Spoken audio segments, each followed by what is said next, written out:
Friends, तो अब हम लोग जो टॉपिक चालू करने वाले हैं that is the concept of real gas.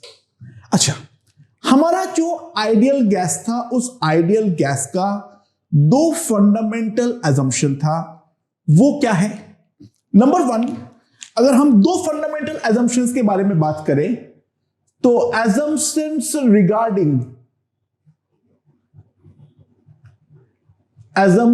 regarding ideal gas क्या था मेरे पास? दो इंपॉर्टेंट assumption हमने किए थे। सोचो एक बार, याद आया होगा। जो सबसे पहला इंपॉर्टेंट assumption था वो ये था, volume of gas molecules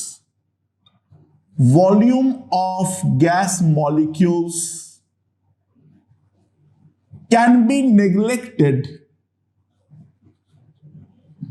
Volume of gas molecules can be neglected in front of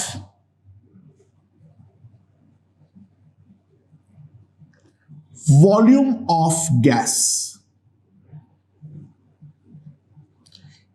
gas के वॉल्यूम के रिस्पेक्ट में हम जो उसके मॉलिक्यूल्स का वॉल्यूम है उसको डेफिनेटली नेग्लेक्ट कर सकते हैं।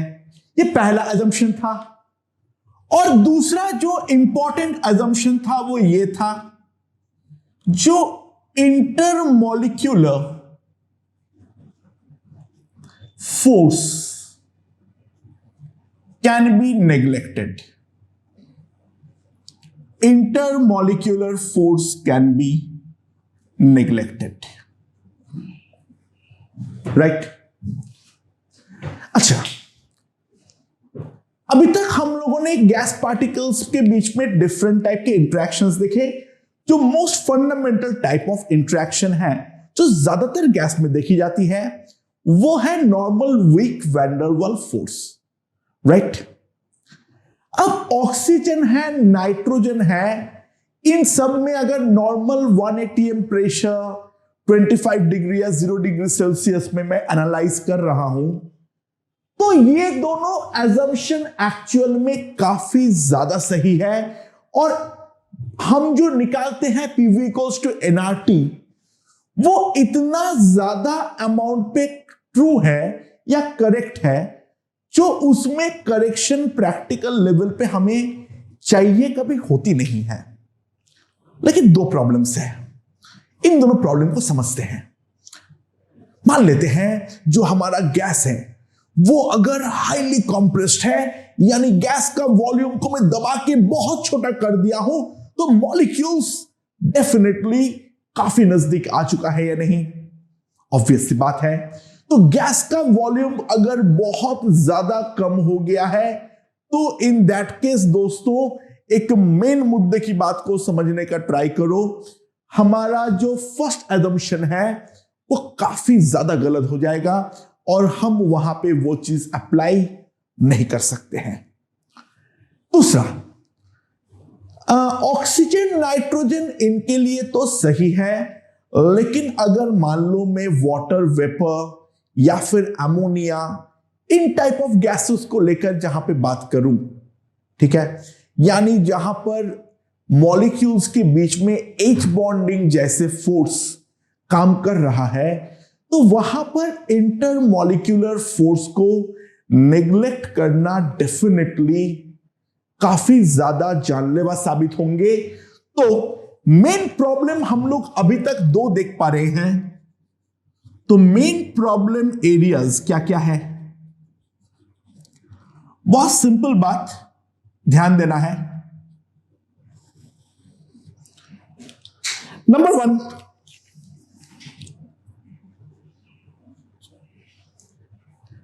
gas is highly compressed, right? Gas is highly compressed.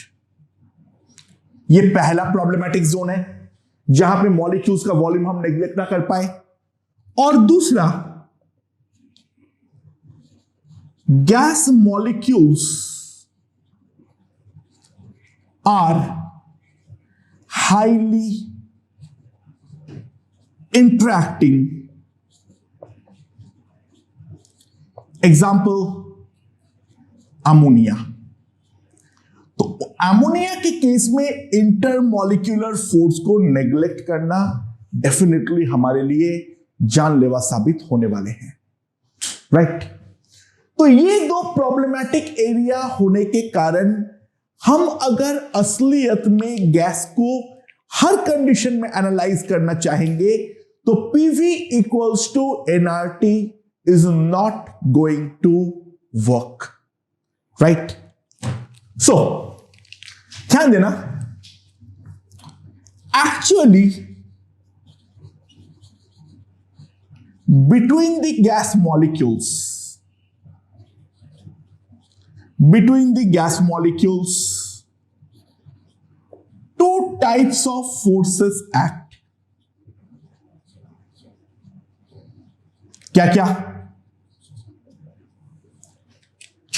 पहला अट्रैक्टिव। क्यों? That may be due to any reason. It may be due to a dipole-dipole interaction. It may be due to the van der Waals interaction, or it may be due to the H bonding. और दूसरा force और एक चीज काम करता है, वो है रिपल्सिव। ठीक है, रिपल्सिव फोर्स काम क्यों करता है? अच्छा, अगर मैं मॉलिक्यूल्स को बहुत ज्यादा पास ला दूं तो मॉलिक्यूल्स के अंदर का जो इलेक्ट्रॉन क्लाउड है वो इलेक्ट्रॉन क्लाउड आपस में, और दोनों मॉलिक्यूल्स का जो न्यूक्लियस है डिफरेंट, वो भी आपस में डेफिनेटली रिपेल करेगा। तो दो प्रकार के फोर्स एक्चुअल में काम करता है, वो है अट्रैक्टिव और रिपल्सिव। नॉर्मल कंडीशन में गैस के मॉलिक्यूल्स के बीच में डिस्टेंस इतना ज्यादा होता है और ये सारे के सारे फोर्सेस डिस्टेंस के रेस्पेक्ट में काफी ज्यादा फास्ट डिकेइंग है। सो इस कारण पे हमारा पीवी इक्वल्स टू एनआरटी जो है वो हमारा वैलिड हो गया था, राइट। और साथ ही साथ आइडियल गैस में क्योंकि इंटरमॉलिक्यूलर फोर्स का कोई कॉन्सेप्ट नहीं था, तो एक और चीज हम लोगों ने की है, वो क्या है? फॉर आइडियल गैस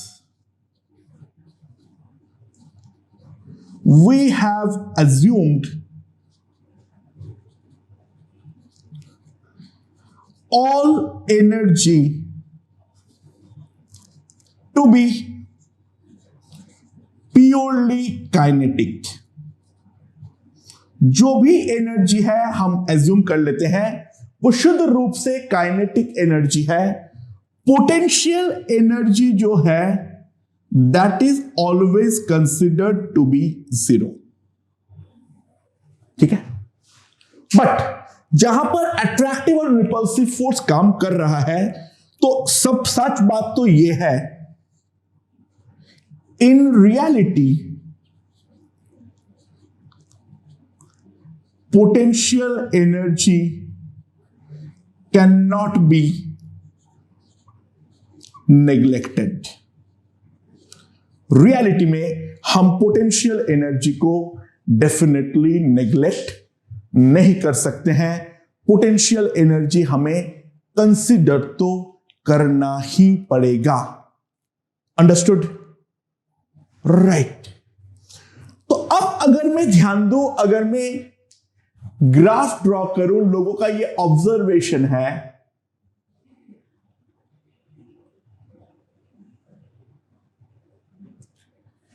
यह है मेरा U, the potential energy. R क्या है मेरा? R is the average intermolecular distance. R is the average intermolecular distance. ठीक है, लोगों ने जब एक गैस के लिए प्लॉट किया, CO2 के लिए प्लॉट किया, ठीक है, तो that graph came out to be something like this.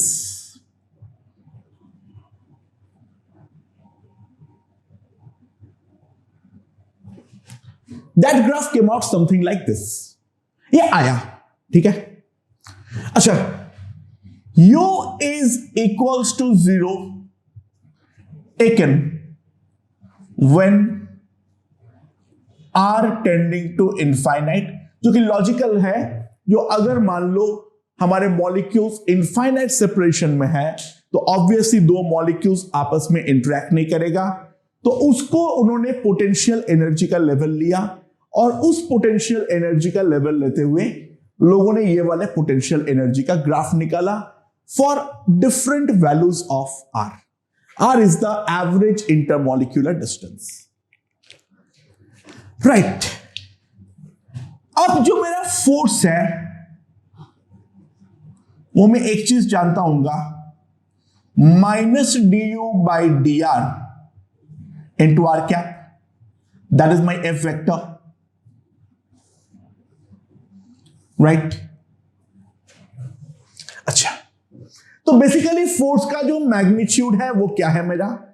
The slope of the tangent, the magnitude of the force is nothing but the slope of the tangent that is drawn to the your curve, that is drawn to the your curve।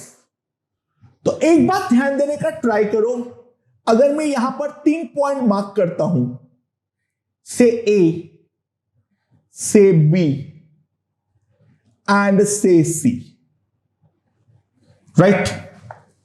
अगर मैं 3 point draw करता हूं A, B और C, तो B lowest most point है मेरा, B मेरा lowest most point है। तो ध्यान देना, B पे अगर मैं ड्रॉ करता हूं टेंजेंट, वो मेरा आर एक्सिस के पैरेलल आएगा, यानी slope of tangent at B is equals to 0। That means मैं सिंपल बोल सकता हूं, जो हमारा इंटरमॉलिक्यूलर फोर्स होगा at B, that is also equals to 0। B पर जो हमारा इंटरमॉलिक्यूलर फोर्स होगा वो भी डेफिनेटली हमारा 0 होगा। अच्छा, अब अगर मैं B A पे टेंजेंट ड्रॉ करूं,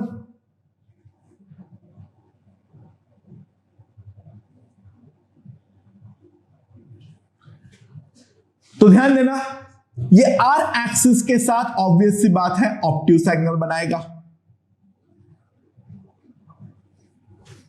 राइट। तो at A theta is obtuse,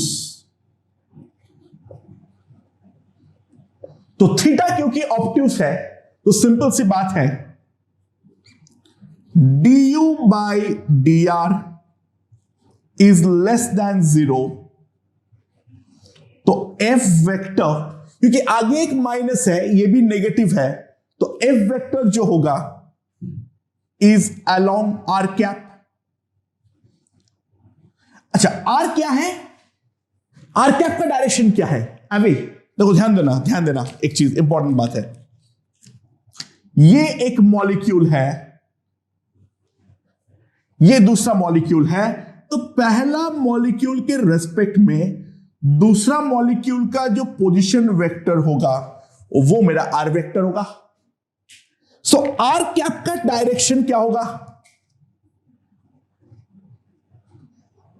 simple सी बात है, ऐसे होंगे, राइट। सो एफ वेक्टर अगर आर कैप के अलोंग है तो वो आर को बढ़ाने का कोशिश कर रहा है, यानी सिंपल मतलब ये है the intermolecular force is repulsive. जो भी हमारा इंटरमॉलिक्यूलर फोर्स होगा वो हमारा रिपल्सिव होगा, यानी जो दो प्रकार के इंटरमॉलिक्यूलर फोर्स लग रहा है, अट्रैक्टिव और रिपल्सिव, यहां पर starting to up to be the repulsion dominates. Right, the repulsion dominates. Okay, समझ में आया? राइट, अब मैं इसको दिखाने का और एक तरीका भी बताऊंगा इस चीज को देखने का। चलो, लेकिन पहले इस तरीके से देख लेते हैं। और सिमिलरली अगर मैं सी पे टेंजेंट ड्रॉ करूं तो यहां पर थीटा जो फाइन मान लेता हूं, तो at C phi is acute, right? So that implies du by dr the slope is greater than 0। यानी सिंपल सा मतलब क्या है, f vector is opposite to r cap। यानी जो हमारा r cap का डायरेक्शन है उसके उल्टा है। तो यहां से अगर मैं देखूं इस तरफ है, यानी आर वेक्टर को कम करने का ट्राई कर रहा है, तो सिंपल सी बात है, the intermolecular force is attractive. अच्छा, इसके मतलब ये नहीं है जो कि रिपल्सिव लगना बंद हो चुका है। देखो, अट्रैक्टिव भी लगेगा, रिपल्सिव भी लगेगा, डिस्टेंस के साथ दोनों डिक्रीज कर रहा है। हां, नेट पे अट्रैक्टिव ज्यादा है या रिपल्सिव ज्यादा है, उस बारे में बात हो रही है। तो पॉइंट बी पे दोनों फोर्स एक दूसरे को जस्ट कैंसल आउट किया। पॉइंट बी के पहले हमारा रिपल्शन डोमिनेट करेगा और पॉइंट बी के बाद अगर हम देखें तो यहां पर हमारा अट्रैक्टिव फोर्स डोमिनेट्स। तो यहां पर हमारा अट्रैक्शन जो है वो हमारा डोमिनेट करेगा। बाय द वे, ये सेम चीज को इतना मैथमेटिकली नहीं देख के दूसरे तरीके से भी हम देख सकते थे। अच्छा, अगर कोई भी बॉडी को मैं कोई हाइट से छोड़ दूं तो बॉडी ऑब्वियसली डाउनवर्ड डायरेक्शन पे आता है। अच्छा, एक रीजन तो हम दे सकते हैं फोर्स लगने के कारण। दूसरा हम ये भी बोल सकते हैं, ये नहीं, दुनिया का हर सिस्टम अपना एनर्जी को हमेशा मिनिमाइज करने का कोशिश करता है। दुनिया में हर सिस्टम अपना एनर्जी मतलब पोटेंशियल एनर्जी को मिनिमाइज करने का ट्राई करता है। तो mgh में h जितना कम होगा, मेरा पोटेंशियल एनर्जी उतना रिड्यूस होगा। तो पोटेंशियल एनर्जी रिड्यूस होने का मतलब है सिस्टम को स्टेबिलिटी मिलना। फॉर एग्जाम्पल, अगर हम कोई स्प्रिंग को इलोंगेट या कॉम्प्रेस करके छोड़े तो वो फाइनली अपने नेचुरल लेंथ में आने का ट्राई करेगा। रीजन, चाहे स्प्रिंग इलोंगेटेड हो या चाहे स्प्रिंग कॉम्प्रेस्ड हो, दोनों केस में ही जो भी हमारा स्प्रिंग है उसके अंदर कुछ एनर्जी स्टोर हो जाती है, कुछ स्प्रिंग पोटेंशियल एनर्जी स्टोर हो जाती है, राइट? तो वो स्प्रिंग पोटेंशियल एनर्जी को खत्म करने के लिए वो अपना नेचुरल लेंथ पे आ जाता है। तो हर सिस्टम का जो नेचुरल टेंडेंसी होगा वो है अपना पोटेंशियल एनर्जी को मिनिमाइज करना। तो अगर मैं ए पॉइंट में देखूं तो ए पॉइंट में यह है हमारा पोटेंशियल एनर्जी का वैल्यू। तो अगर मैं अपना आर को बढ़ाता हूं बाय अ सर्टेन अमाउंट तो डेफिनेटली मेरा पोटेंशियल एनर्जी जो है वो हम साफ साफ देख सकते हैं इस ग्राफ से, जो हमारा कम हो रहा है। यानी ए वाले पोजीशन पे साफ साफ एक चीज देखो, आर बढ़ेगा तो यू घटेगा। तो पोटेंशियल एनर्जी को कम करने के लिए आर का बढ़ना इंपॉर्टेंट है। तो आर का बढ़ना इंपॉर्टेंट है तो आर तो तभी बढ़ेगा अगर फोर्स रिपल्सिव लग रहा है, यानी जो फोर्स लग रहा है दोनों मॉलिक्यूल के बीच में वो डेफिनेटली रिपल्सिव होना चाहिए या नहीं? जी हां, डेफिनेटली। वैसे ही अगर मैं सी पे देखूं, राइट नाउ ये मेरा पोटेंशियल एनर्जी का वैल्यू है, पोटेंशियल एनर्जी को अगर मुझे कम करना है तो सिंपल सी बात है, पोटेंशियल एनर्जी को कम करने के लिए क्या होगा? पोटेंशियल एनर्जी को कम करने के लिए हमें R को कम करना पड़ेगा, यानी C पर R घटने पर U जो है वो हमारा घट रहा है। तो पोटेंशियल एनर्जी को कम करने के लिए R को घटाना पड़ेगा, मॉलिक्यूल्स को यानी पास आना पड़ेगा। तो जो फोर्स हमारा दो मॉलिक्यूल्स के बीच में लगेगा, that will be definitely attractive in nature, right? So ध्यान देना, ये है हमारा U वर्सेस R ग्राफ का एनालिसिस। अच्छा, मैं लेकिन इस एनालिसिस को मैं थोड़ा सा और आगे ले जाना चाह रहा हूं, ठीक है? अच्छा, मैं अट्रैक्टिव फोर्स को पॉजिटिव मान ले रहा हूं, कुछ तो मानना पड़ेगा, और रिपल्सिव फोर्स को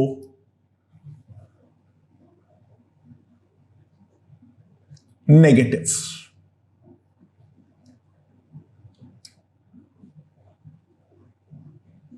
राइट, ओके। अच्छा, अट्रैक्टिव और रिपल्सिव फोर्स दोनों ही मेरे डिस्टेंस के रेस्पेक्ट में डिक्रीजिंग है।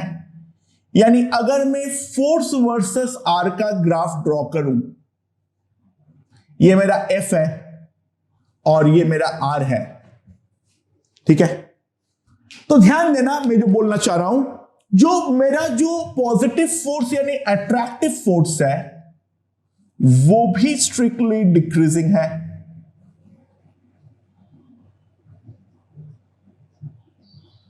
एंड इनफाइनाइट डिस्टेंस पे जाके वो अट्रैक्टिव फोर्स प्रैक्टिकली जीरो हो जाएगा।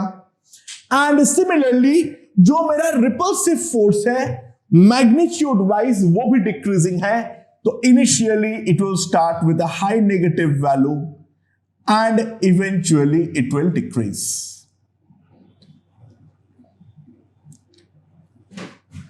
राइट, लेकिन ऑब्वियसली दोनों का मैग्नीट्यूड इक्वल नहीं है, ये दोनों ग्राफ एक दूसरे का मिरर इमेज नहीं है, राइट? सो नेट फोर्स जो होगा दैट विल बी से अट्रैक्टिव, यानी net force will be attractive force minus repulsive force. अच्छा, नेट फोर्स जीरो कहां पे है?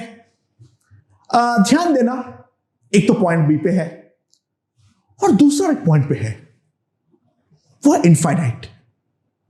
यानी ध्यान देना, बी से पहुंचने के पहले हर पॉइंट पे जो मेरा फोर्स है वो डेफिनेटली रिपल्सिव है, राइट? तो नेट फोर्स जो आएगा वो इन दोनों का सब्सट्रैक्शन आएगा। तो कोई एक पॉइंट बी तक वो फोर्स पॉजिटिव रहेगा, यानी नेट फोर्स हमारा रिपल्सिव रहेगा। एंड बी पॉइंट के बाद मेरा फोर्स जो है वो अट्रैक्टिव बनता जाएगा, बनता जाएगा, बनता जाएगा, लेकिन वापस इंफिनिटी में जीरो है। यानी नेट फोर्स का graph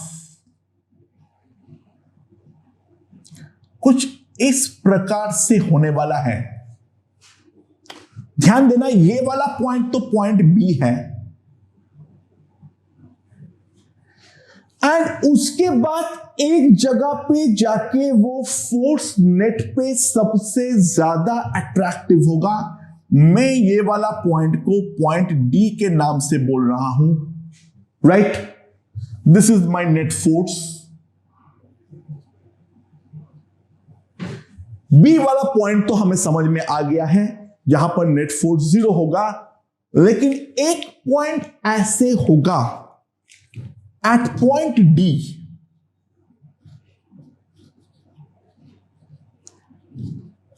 the net force is maximum attractive. हमारा जो नेट फोर्स होगा वो हमारा सबसे ज्यादा अट्रैक्टिव होने वाला है। अब बात यह है, जो हमारा ये वाले ग्राफ में क्या ऐसा कोई पॉइंट नजर आ रहा है जहां पर हमारा नेट फोर्स मैक्सिमम अट्रैक्टिव होगा? Let's see, let's draw the graph again of U versus R to identify that point. इस ग्राफ को और बारीकी से अगर हम देखें तो ये वाले ग्राफ पे एक बहुत ही इंटरेस्टिंग सा पॉइंट हमें अभी नजर आने वाली है।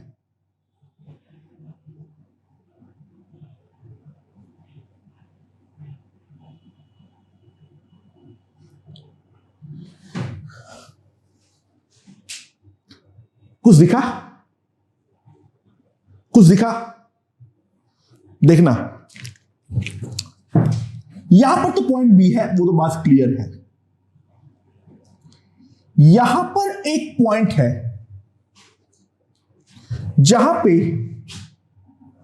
जिससे पहले ग्राफ जो है वो मेरा कॉन्केव अप है, यानी ऊपर की तरफ खुला हुआ है, और इस पॉइंट के बाद देख लो ग्राफ जो है वो मेरा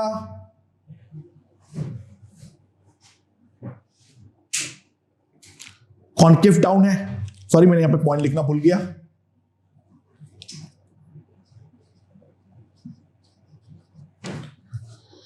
ओके, तो ये जो पॉइंट है, ध्यान देना, this is the point of inflection.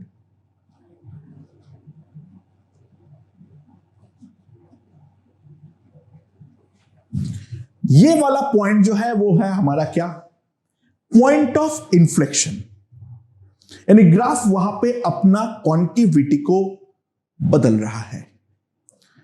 अच्छा, ध्यान देना, बी पॉइंट पे टेंजेंट का स्लोप ऐसा है, अगले पॉइंट पे ऐसा है, उसका अगला पॉइंट पे ऐसा है, यानी जैसे जैसे मैं बी से ऊपर की तरफ जाऊंगा वैसे वैसे मेरा स्लोप जो है वो बढ़ते जा रहा है, यानी अट्रैक्टिव फोर्स वैसे वैसे बढ़ते जा रहा है।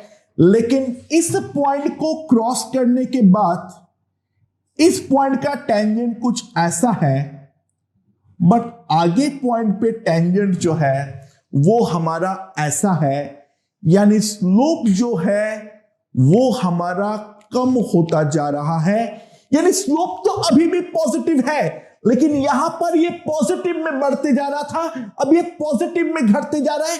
It is more like speed तो पॉजिटिव है, लेकिन पहले एक्सीलरेशन पॉजिटिव था, बॉडी एक्सीलरेट कर रहा था, स्पीड पॉजिटिव में ही और बढ़ते जा रहा था, और अब अचानक से स्पीड अभी भी पॉजिटिव है, लेकिन बंदे ने ब्रेक मारना चालू कर दिया। अब वहां पर रिटार्डेशन लगना चालू हुआ, यानी स्पीड तो पॉजिटिव है, लेकिन जो पॉजिटिव स्पीड है वो अब कम तेजी के साथ पॉजिटिव होगा, यानी उसका पॉजिटिव वैल्यू धीरे धीरे धीरे धीरे हमारा कम होता जाएगा। तो ये वो पॉइंट है या नहीं, पॉइंट ऑफ इन्फ्लेक्शन है या नहीं, जहां पर slope of tangent is maximised. जो हमारा स्लोप ऑफ टेंजेंट है वो हमारा मैक्सिमाइज्ड है। तो सिंपल सी बात है, स्लोप ऑफ टेंजेंट अगर हम मैक्सिमाइज, मैं लेफ्ट की तरफ की बात ही नहीं कर रहा हूं, वहां पे तो रिपल्सिव है, उसको भूल जाओ, वो तो बी पॉइंट के लेफ्ट में है। बी के राइट में जो हमारा पॉइंट ऑफ इन्फ्लेक्शन है वो हमारा क्या है? Maximum possible positive slope. So maximum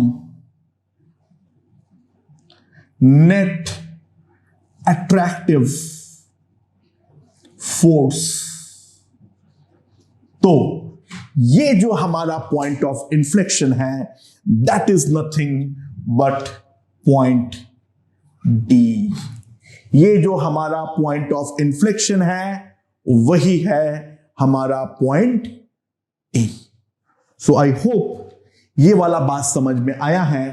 तो इस ग्राफ में दो मेन इंपॉर्टेंट पॉइंट है जो आगे बहुत ज्यादा काम होने वाला है, बहुत ज्यादा काम आने वाला है। उसमें एक तो है पॉइंट बी जहां पर फोर्स हमारा 0 है, और दूसरा है हमारा पॉइंट डी जहां पर the net attractive force is maximized. Attractive force maximize नहीं है, अट्रैक्टिव रिपल्सिव दोनों मैक्सिमाइज्ड है जब r टेंडिंग टू 0 होगा, बट नेट जो फोर्स है that is the maximum attractive at point D.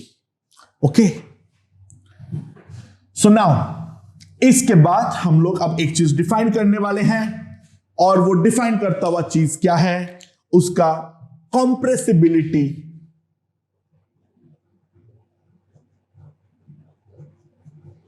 Compressibility factor, that is Z.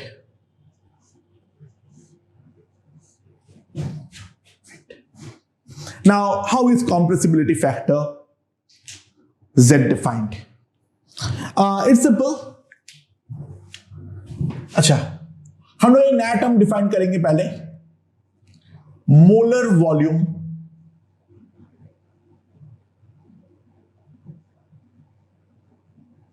That is represented as Vm, right? And a molar volume is defined as the volume of 1 mole of gas. It is defined as the volume of 1 mole of gas. Right? समझ में आया? ठीक है, तो अब से हम लोगों ने मोलर वॉल्यूम के टर्म्स में बातचीत करना चालू करेंगे। ठीक है, it is nothing but gas का जो टोटल वॉल्यूम है that is basically the volume of container, उसको हम n से डिवाइड कर देंगे तो हमारे पास मोलर वॉल्यूम आ जाएगा। Not to be confused with gas के मॉलिक्यूल्स के volume, that's a complete different thing, right? So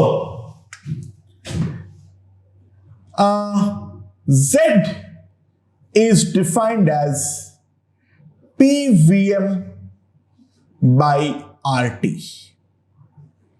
Z is defined as PVM by RT. That's the way Z is defined. अच्छा, for ideal gas क्या लिख सकता हूं? For ideal gas PV equals to nRT, ये तो मैं लिख सकता हूं। इसके मतलब मैं क्या लिख सकता हूं? P into V by N equals to RT, right? इसके मतलब मैं क्या लिख सकता हूं? V by N is nothing but the molar volume Vm, and that is equals to RT. Therefore, Z that is equals to PVM by RT is equals to 1 always for an ideal gas. Z equals to PVM by RT, that is equals to 1 always for an ideal gas. समझ में आया? Right. So now, but for a real gas, लोगों ने जब असली में values निकाला और प्लॉट किया, तब लोगों ने पाए जो हमारा Z है वो ग्रेटर देन, लेस देन और इक्वल्स टू 1 कुछ भी हो सकता है। Anything is possible. It can be greater than 1, it can be equals to 1, it can be less than 1। तो अब हमारा जो प्राइमरी सवाल है वो ये है, what does z greater than 1, z equals to 1, z less than 1 physically signify.